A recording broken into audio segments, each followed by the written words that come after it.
नगरपालिका आणि महानगरपालिकांच्या निवडणुकानंतर आता ग्रामीण भागात राज्यभरात जिल्हा परिषद आणि पंचायत समिती निवडणुकांचं बिगुल वाजले.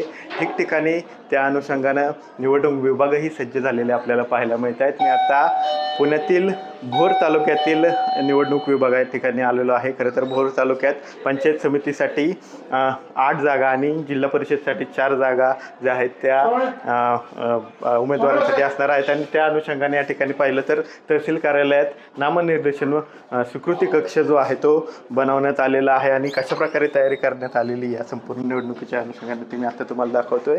जे भोर तालुक्यात 4 गट आहेत जिल्हा परिषदेचे, त्या अनुषंगाने या ठिकाणी 4 टेबल लावण्यात आलेले आहेत. आणि या 4 टेबलवर त्या ठिकाणचे उमेदवार जे आहेत ते आपले उमेदवारी अर्ज भरू शकतात. त्याचप्रमाणे या गटातील जे पंचायत समिती गण आहेत त्यांनासुद्धा या ठिकाणी अर्ज भरण्यासाठी ही सोय जी आहे ती उपलब्ध करून देण्यात आलेली आहे. हा सर्व कसं नियोजन असणार आहे याची माहिती देण्यासाठी आपल्यासोबत बोरचे निवडणूक निर्णय अधिकारी विकास खरत साहेब आहेत.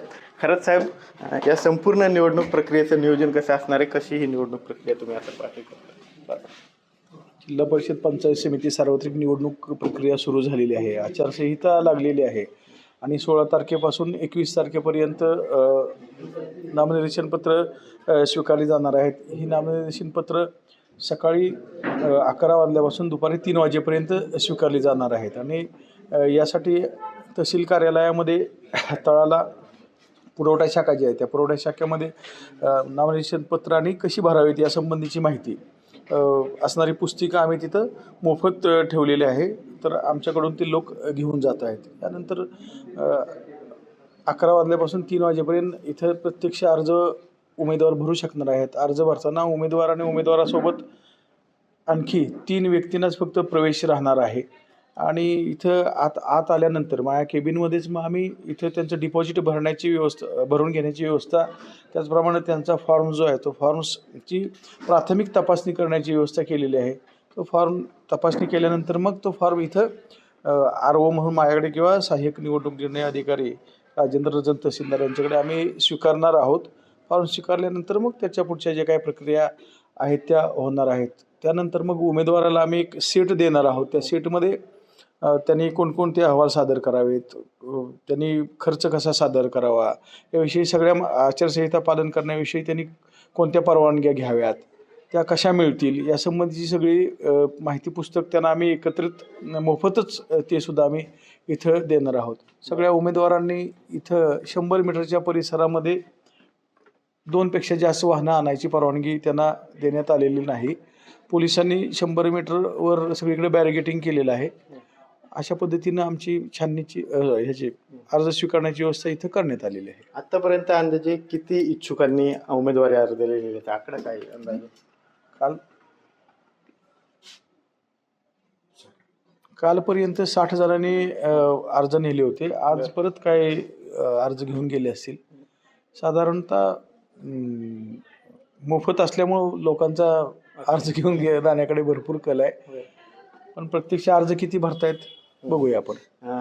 खरं तर या संपूर्ण निवडणूक प्रक्रियेदरम्यान आपले निवडणूक अधिकारी किंवा कर्मचारी किती कार्यरत असणार आहेत या संपूर्ण प्रक्रियेदरम्यान? 237 मतदान केंद्र आहेत. 237 मतदान केंद्रावर प्रत्येक मतदान केंद्रावर शिपाई, कर्मचारी इत्यादी यांच्यासह साधारणतः 5 या पद्धतीनं 6 कर्मचारी प्रत्येक मतदान केंद्रावर कार्यरत असणार आहेत. काय आणि बाकी त्याशिवाय फ्लाइंग स्क्वॉड आहेत, नंतर SST टीम आहे, व्हिडिओ सर्व्हिलन्स टीम आहे, व्हिडिओ व्ह्यूइंग टीम आहे, नंतर माझ्या ऑफिसमध्ये काम करणारे, तहसील ऑफिसमध्ये काम करणारे आहेत. प्रत्येक मतदान केंद्रावर BLO आहेत. असा स्टाफ काम करत आहे. शेवटचा प्रश्न सर, मतदारांना काय आवाहन कराल या निवडणुकीच्या अनुषंगाने? मतदारांना माझं या निमित्तानं हेच आव्हान राहील की सगळ्यांनी मतदान करावं. मतदान करत असताना कुणाचंही नाव दुबार नाही ना याची त्यांनी खात्री करून घ्यावी. ज्या मतदारांचं नाव दुबार असेल अशा मतदारांचं आम्ही हमीपत्र भरून घेणार आहोत. आणि ज्या ठिकाणी ते मतदान करतील त्या ठिकाणच्या शिवाय इतर ठिकाणी असणाऱ्या नावासमोर तशी आम्ही स्पष्ट त्याची नोंद घेणार आहोत. आणि मतदारांना ओळखपत्र हे बंधनकारक ठेवलेलं आहे. सगळ्या मतदारांना आपली 100% फोटो मतदार यादी आहे, त्यामुळे सगळ्या मतदारांना इपिक आहे ते पोच झालेलं आहे, सगळ्या मतदारांकडे ते आहे. त्याशिवाय आणखी जे काय ओळखपत्राचे पुरावे आहेत ते पुरावे सगळ्या मतदारांजवळ असणार आहेत. त्यामुळं मतदारांनी हे सगळे पुरावे घेऊन यावेत आणि पुरावे घेऊन 100% मतदारांनी मतदान करावं, हीच या निमित्तानं मी सगळ्यांना तुमच्या माध्यमातून आवाहन करतो, विनंती करतो. धन्यवाद सर. आपल्यासोबत सहाय्यक निवडणूक अधिकारी नजन साहेब आहेत. नजन साहेब, या संपूर्ण आपल्या बोर तालुक्यातून जवळपास 1,55,000 मतदार मतदान करणार आहेत. उमेदवारांना आणि मतदारांना तुमचं काय आव्हान असेल? उमेदवारांनी आपले जे फॉर्म आहेत ते व्यवस्थित भरावेत आणि शांततेत आपण ही मतदान प्रक्रिया पार पाडणार आहोत. उमेदवारांनी येताना 100 मीटरचा जो क्रायटेरिया आहे तो आपला फॉलो करावा आणि ज्या ज्या आपण उमेदवारांना सूचना दिलेल्या आहेत त्यांनी त्या फॉलो कराव्यात.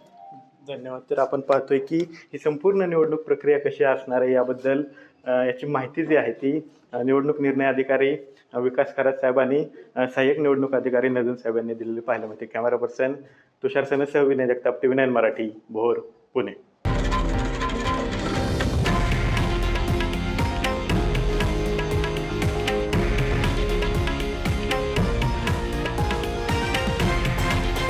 हे आहे देशातील नंबर 1 न्यूज नेटवर्क आणि आपण पाहत आहात TV9 मराठी, एकमेव.